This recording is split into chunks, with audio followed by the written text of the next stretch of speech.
Hello mga Mima, ngayong araw na to ay hahanapan nga natin ng pwesto yung aming mga helmet. Sa halip nga kasi ng mga tao ang nakaupo sa upuan ay helmet nga ang nakalagay. Bumili ako ng customized helmet hook para alam kong matibay talaga siya. Ilalagay ko na lang sa description at sa comment section ng link kung saan ko siya nabili. Nilagyan ko ng sapin yung hook para hindi naman agad bakal yung didikit dito sa ating dingding. Ito nga pala yung tinatawag na drill bit na siyang ilalagay natin sa barena para mabutas yung ating pader. Paano nga ba ako natutong gumamit ng barena? Nung time na mayroong gumagawa ng aming kusina ay tinanong ko sa manggagawa kung paano nga ba ito ginagamit. Yung green na nakita nyo ay yan yung leveling tool na gagamitin ko para pantay naman yung ating butas. Dalawa kasi yung helmet na ilalagay natin dito sa ating dingding. Nalagyan ko lang ng tanda kung ano yung bubutasin ko. Kapag ginawa natin yan, dapat yung unang-unang tusok ng drill bit matigas talaga yung ating kamay. Huwag kung saan-saan pupunta kasi baka maiba yung butas.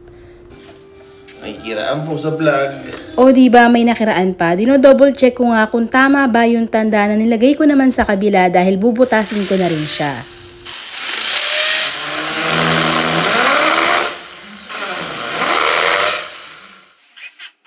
Halos patapos na nga tayo ng time na to at pwede na nating ilagay yung helmet. Konting po na syempre dahil maalikabok yarn.